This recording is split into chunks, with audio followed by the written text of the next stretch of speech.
All right, the schedules have been released. I know you fans have been, looking at them and counting where there's wins, where there's losses. But now we're going to look at the whole NFC landscape and see who should come out on top, who's going to win the divisions, and who is going to have a chance to get in the dance as a wild card, and maybe be on the precipice as well. What's up? It's your boy Cintron. Come back into another analysis video, and I kid you not, that's my real name. All right, man. Anyway, if we're looking at the NFL schedule, each NFC team's win total projection for the 2023 season.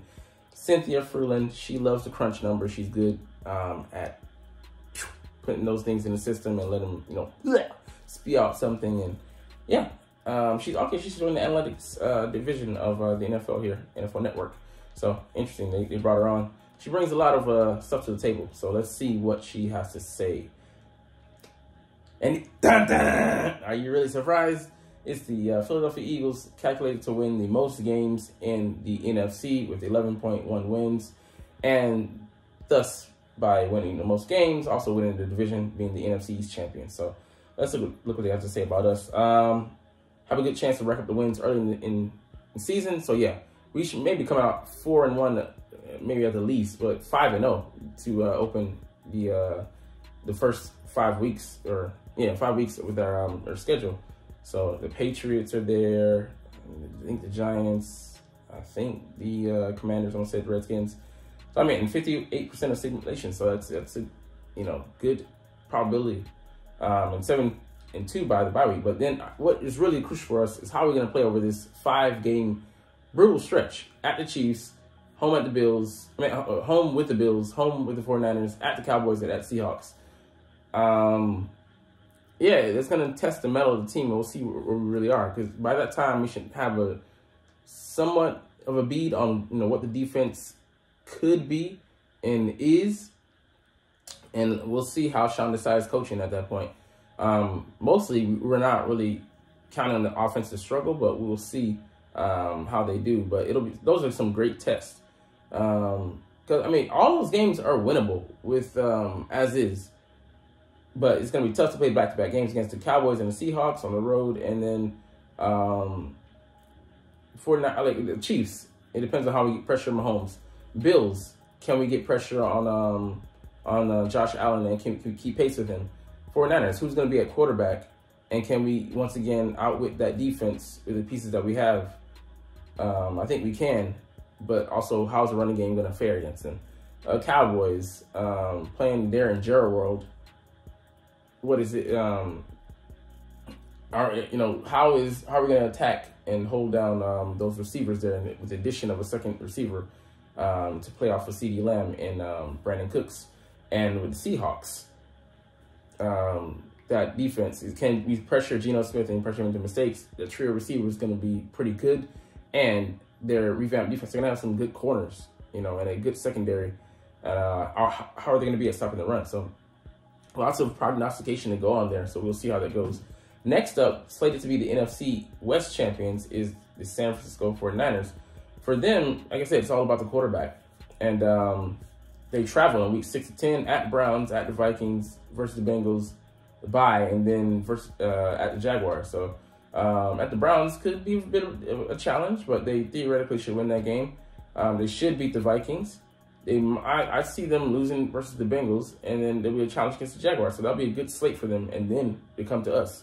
So, yeah, those games, especially against NFC opponents, are going to be very crucial for, head-to-head wins. You need those. So, Vikings, they maybe not slated to be, maybe have set to just take a step back this season. But like I said, who is going to be? Is it going to be Purdy? Is it going to be Sam Darnold? And then if it's Sam Darnold, can he really play to the same level, or maybe potentially elevate that offense there? The Detroit Lions are slated to be the new NFC North champions over the Vikings. So we're projecting that the Vikings are going to take a step back, and the Detroit Lions, based on the hot end to the season, they had maybe 4 of the 5 last games they won.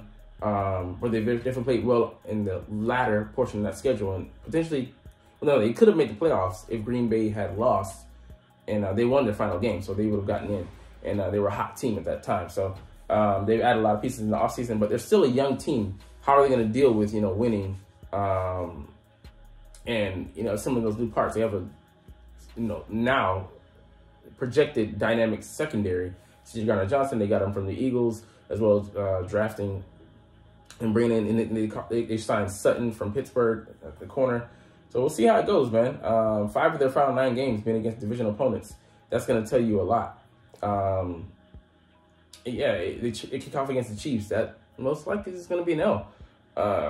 That's a tough game. And just, you know, the bad juju of starting, you know, the season off with a loss, how is it going to affect their psyche, you know, moving forward? So a lot, you're not being expected of this young Lions squad. Can Jared Goff lead them? We shall see. All right, the Cowboys projected to be a wild card here with 9.6 wins. Definitely not bad, but they had, you know, toughest 4-game stretch for them, weeks 13 to 16. Home against the Seahawks, home against the Eagles, at the Bills, and then at the Dolphins. That's tough. I mean, all 4 playoff teams last year, and then 2 road games. Not to close out the season, but also it was a tough slate at the 49ers, weeks 5 to 9, at the Chargers, get a bye, and the Rams, okay, yeah, but then at the Eagles. So, I mean, that's at least 2 opponents that, you know, are tough, and then, you know, other guys are going to play you tough, and then you got to go to the West Coast out there in consecutive weeks. Are they going to stay out there? How is it going to affect, you know, their team practicing away from their facility, comfortability? Yeah, it's so much. I mean, it's going to, like, the NFC East hasn't been won in, like, but it's going on 20-plus seasons consecutively. It's been a flip-flop each and every year. And with the Cowboys and Eagles winning the most division, the most times out of that, you know, out of any other team in that span. But that being said, not having a repeating champion, history prognosticates that there's going to be a new divisional champion this year. Can the Eagles break that streak finally? After, you know, we're the last guys, I think, to win it. I think maybe 04 and 05, we won it consecutively. Maybe. But yeah, I forget when. I think we were the last ones that do it, though. So, I mean, and then Cowboys have won it, like, I think, odd years, like, not back-to-back, but, you know, and within a 3-year span, like, twice. So, I mean, it's been crazy. But it's going to be highly competitive, and these divisional games, you can't drop, you know, not nan one of them, because they're all going to be crucial. But I think the Cowboys swept the Giants last year, so can they do that again? How are they going to fare against the, I keep wanting to say, the Redskins, the Commanders, who are also in flux, and they're about to be sold.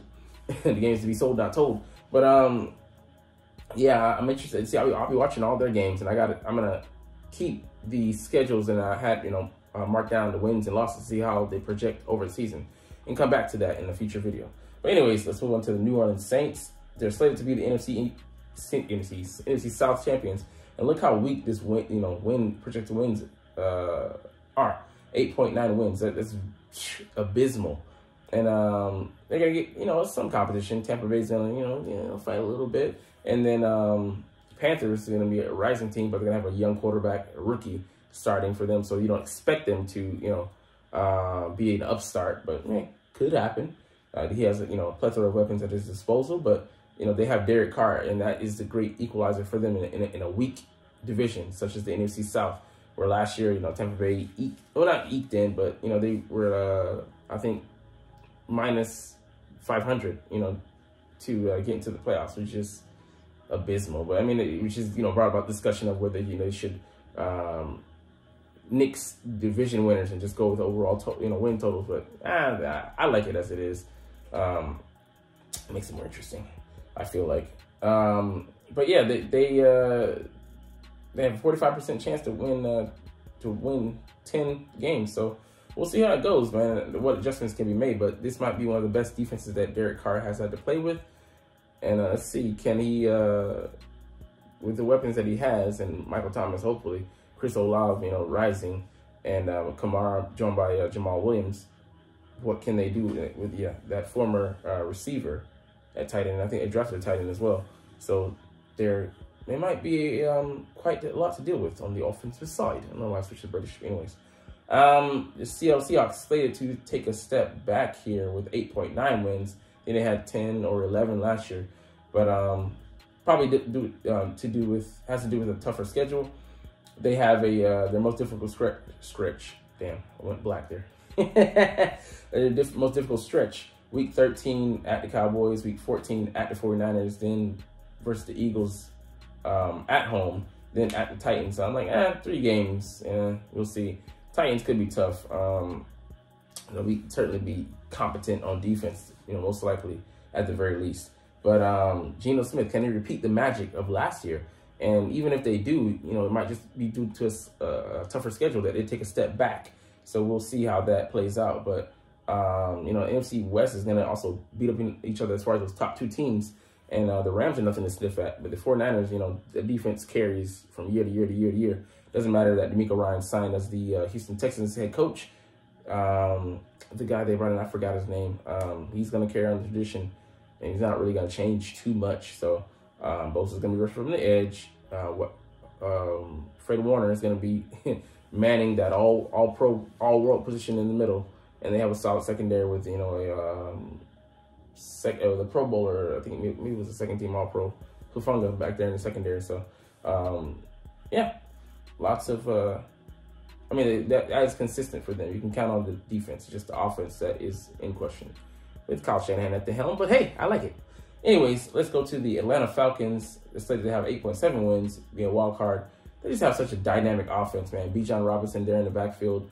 At tight end, they have Kyle Pitts.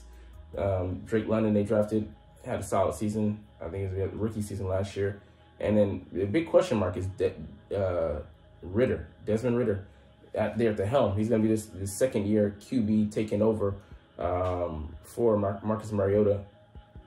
Can he play up to above average level? If he can, I think they do get this number of wins and maybe exceed that and make the playoffs. And lean on Bijan. He can be your Marshall Faulk. The guy is talented. I wanted him here in Philly, but unfortunately we weren't able to get him. They snapped him up early. They had Cordell Patterson and Algier in the backfield. They decided to add to the running back roster. So, yeah, it's going to be interesting. Like their divisional games, I think, are the key for them. If they can win all of those, and yeah, you have a clear path to the playoffs. That's the divisional route. Win your division and you're in. Like I said, it's automatic. But yeah, they gotten stronger. They strengthened the defense in as well. Kept, like Lindstrom, the O-line, the guard, who they gave a historical contract. And like I said, added a few pieces to their offense. So we'll see what they can do. But they're also a very young team. And having a second-year quarterback at the helm, a first-year starter, man, it could turn bad. All right, but the Minnesota Vikings here at 8.2 wins. They take a step back. All the single-digit games that they won last year, they probably, like, balance of probabilities are not going to win those games and come back down to average. Chicago Bears, 8.2 wins. Just, and tougher NFC North. Fields has gotten, better. They've equipped them with better weapons and brought in some pieces for their defense, but just not enough to get them over the hump. New York Giants, 7.9. Take a step back from last season being a playoff team, and despite Daniel Jones having, added weapons, and Darren Waller and Jalen Hyatt, he's in his first year as a rookie. They just can't get it done in the brutal NFC beast. Carolina Panthers, 7.9. They have a rookie set up for success in the future, just not for the present. And the LA Rams are suffering from not being able to have talent. They have gone 7 years straight without making a first-round pick due to them trading, mortgaging the future to get glory in the present. And now it's the past with that Super Bowl ring, but I mean, they've already, traded off some of their assets already that they brought in, mercenaries via trade. It's a hell of a way to build a team, but, you go out with a bang, and that ain't always good. The Washington Commanders, 6.6 wins. It just, to be the 4th best team in the NFC East. I mean, some teams would take a 6 wins because, they have they'll be number 2 or number 3 in their division. You're number 4. And that's not just say anything bad about you, but they have a first-year starter and Sam Howell, who played great in Week 18, but it was mystifying for me to go put their put a vote of confidence in him. Even though they brought in Jacoby Brissett, I would start with him if you want to win. But hey, not only confusion at the top with the ownership, but confusion at the coaching, the decision-making process. Hey, go out there and be inconsistent. I love it as an Eagles fan. And the Green Bay Packers is 6.4 wins. Kind of more of the same. And Jordan Love, I think he takes his lumps his first year as a starter, but they extended him as well. They want to see what they have in him. And yeah, you invested the first rounder in him. The Aaron Rodgers era has finally come to an end, and the era of love has begun. So we'll see what that brings you. 6.4 wins for the Tampa Bay Bucks. They're not going anywhere with either, what's the guy's name? At quarterback, I forget his name. It's not even worth mentioning.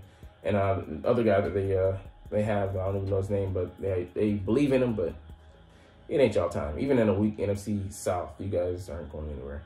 And 4.4 wins scheduled for the Arizona Cardinals just tells you all that you need to know. Kyler Murray obviously recovering from a torn ACL, but he ain't got the juice. And then his steady habits, even when he was healthy last year, he couldn't push them forward. Just immaturity, man. But that is the win project. Those are the win projections for the NFC. The AFC, the Chiefs are slated to be a little bit better than the Eagles. I think 11.6 wins slated.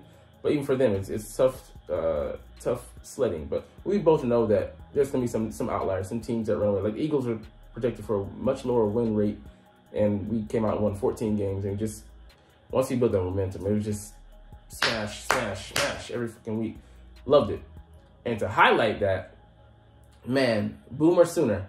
I hate to say that as a Florida State fan, but Jalen Hurts, while dazzling on the field in the NFL last season, he was doing the same, hitting the books, maybe in between weeks or before the season started. Got his master's now or this year. And just goes to show, this guy is such a grinder. You love to have him as your QB1. Exemplary, awesome example, mature. And just, easier every year, Walter Payton, Man of the Year, because he just exemplifies what you should be on and off the field. And you can see that directly here. Anyways, we're going to get out of here.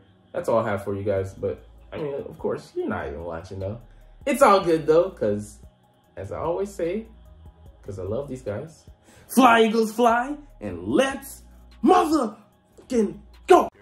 Like, comment, share, and subscribe if you